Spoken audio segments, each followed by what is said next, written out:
It's all over. Hello and welcome back to another episode of Retro Alliance Gaming. How are you all doing today? Okay, real quickly before I start the video, I want to state that I'm sorry I haven't put in a video up in a while, even for the normal amount that I put up, which I like to do a lot more. Been a crazy 14 days, I've been sick as hell, and I'm still actually sick. But getting better. You probably hear me sniffling or sounding like there's something clogged up in my nose. It's been pretty crazy, guys, but I'm trying to get back. Also, our computer broke at the same time and we're trying to get it fixed, so I've been unable to do a lot of videos capturing for some retro games and Dreamcast and Master System, Sega Genesis, all the stuff I'm trying to do. I can, so things have kind of been put on halt, but there are other videos that I can do, and I'm feeling better, and I figured I wanted to go ahead and start with this one, which is talking about Skyrim VR, my thoughts on it, and some common misconceptions that I've seen, excuse me, from a lot of people regarding this. So let's go ahead and just get started with this. First thing I want to say is I am absolutely 100% beyond excited for Skyrim VR, and I mean I am insanely excited.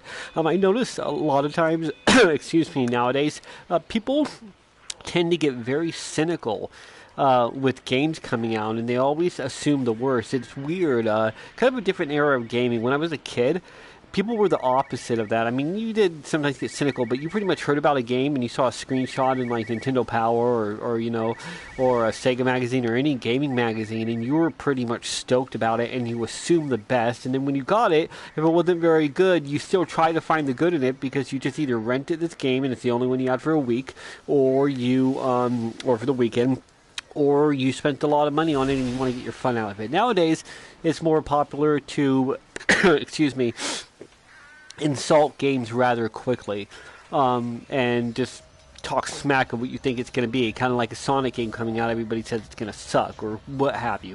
Anyways, getting to the point, ever since I was a kid, I have been looking incredibly forward to any kind of VR, and one day VR being able to come out, and that day has come where VR is actually out, and it is absolutely amazing. I've had first-hand experience with the system, as you can see. My current one that I have is actually, unfortunately, broke, not due to bad manufacturing. It was something that happened with the wire, so I'm having to use my my friends and my brothers basically to go ahead and do some of these videos and play them until I can get that figured out. But anyways, that being said, Skyrim VR is a fantasy that I have had forever. Being able to hop into an RPG and get into a big, beautiful world like that in VR. As a kid, it was only a fucking dream, and now it's actually here, and it's actually something that you get. So for me, kid in a fucking candy store. I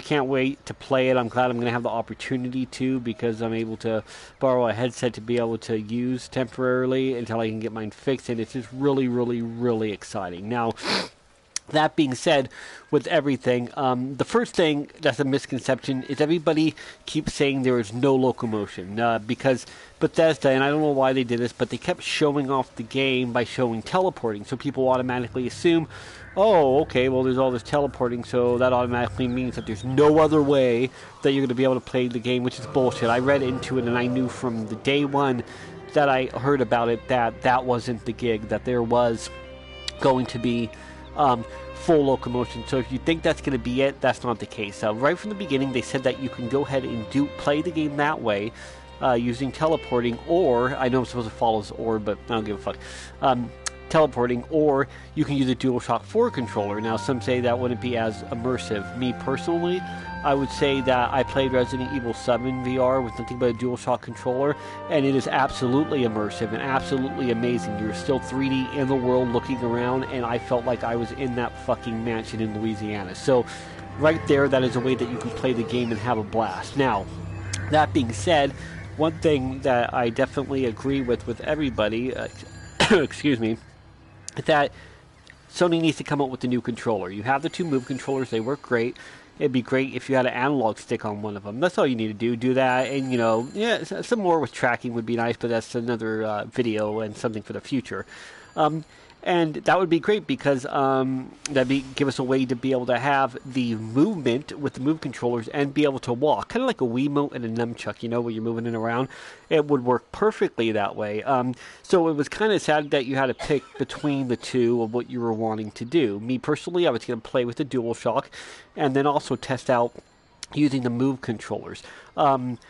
Now, before I go forward with that, one thing I want to let you guys know about the accuracy. Some people were saying that it's going to be like a Wii Motion Plus, where you wave it and then it swings, kind of like Skyward Sword on the Wii. That is not true.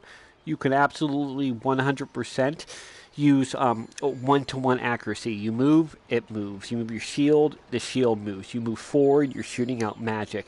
So it is amazingly accurate. And now, not only do we get the DualShock, and you can do the teleporting, which I think sucks, but you can, but they have made it where you get full locomotion, or close to full, with the move controller, so you can do both. Now, how this is going to work, I can't determine until I try. I'll see which way I'm going to play it. That's going to be more comfortably, but basically, you're looking around with your head, like moving it like this, and then you hold down the left move button, and it will automatically move you. You just keep moving, and then you just turn your head, and you're going in that direction. If you need to shimmy the camera, the X and the O, I think, on the other one. So it's, you know, it's not traditional, it's not an analog stick, but it definitely feels like a much smoother, easier way to do it. So just know you're going to get full locomotion, everything else with the game.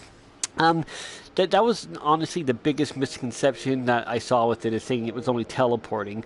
And there was a lot of other things. People were saying that it's going to be stuttery, it isn't going to move right, that it's going to look terrible. We've seen videos of it. It's going to look amazing. It's going to be beautiful. If you expect 4K, then you're not going to get that. That's not what it is with the headset. You're obviously going to have less visual fidelity in VR than you're going to have looking at your television screen in 1080p, or definitely in 4K. But the immersion that you get, you don't think about that. When I'm watching a 3D video, I'm playing Resident Evil, that's the last thought on my mind. I'm in that world and I am there. And it is something that is going to be amazing. A lot of people think that it's going to be an exclusive to Sony. It is not. That's a misconception. It is an exclusive temporarily for a year that we get it, and then it's going to move on to the Vive and other systems, which some people are upset about, and I'm like, no, give it to everybody. That's awesome. I could only imagine how awesome it would look on, you know, the HTC Vive. It is a more advanced headset. That would be beautiful. I'm more into the Sony PSVR because they actually have the backing and support of Sony, you know, and I think it will be very successful, and they're going to continue to upgrade it and the visual fidelity and everything else to go along with it. So it was just a couple of things in there, not a whole lot. There's probably one or two other things that was on my mind at the time, but I swear to you, my voice every time I try to talk is either cracking or messing up in some way, so it's making it a little difficult, guys. So, excuse me. I apologize for that. Anyways, let me know what you guys think. If you have a PlayStation VR, if this is something that you guys are actually looking to want to pick up. I really honestly think that a lot of the people dissing it are people that just don't have VR and they don't want to adopt to it, or they can't, because when it comes down to it, it's going to be, whether it's a rehash game, yes. And people have had it for 4 or 5 years, and it keeps coming out. But in VR, it doesn't matter whether it was built from the ground up or not. This game is giving us the first open-world RPG in VR, and one of the best American open-world RPGs that have ever been created. I mean, it's not my personal favorite, but I absolutely adore the game and think it's amazing. Skyrim VR is going to be a kick-ass experience that people are going to get lost in, and it's going to really bring us to the next level, and hopefully be able to get an original new VR game that has that huge of a world. From there, we have so much more, guys, that's going to be coming. So anyways, don't listen to the haters, don't listen to the bullshit. If you are into VR and you are looking forward to this game, just ignore what everybody says. Put the helmet on and experience it for yourself, because I'm going to go ahead and call it that Skyrim VR is going to be one of the most immersive VR experiences that we've had, next to Resident Evil 7. Anyways, guys, that's pretty much what I had to say for today. I'm going to try to come back for a video as soon as I can in this way, and our computer will be fixed soon, and I'll try to get in on some more in the future. I'm missing doing a lot of retro stuff. and my Dreamcast and my Genesis and my SNES and all sorts of things I really want to do, but I've been very sick, very busy, not a lot of time. I also have a lot of exciting things and a billion ideas written down and movie skits for games and all sorts of things you guys have yet to see that I actually want to show you on the channel. One of the main things I want to do on this channel I haven't even done yet, but I will get to it eventually when I get the time. Anyways, guys, sorry if I rambled a bit. I tend to do that. Sorry that I'm all raspy and sick. Well, not really sorry, but you know what I mean. Anyways, thank you guys so much for watching. Let me know what you think below, or don't, or tell me to go fuck myself. Either way, it's okay. Appreciate you guys, and as always, until next time.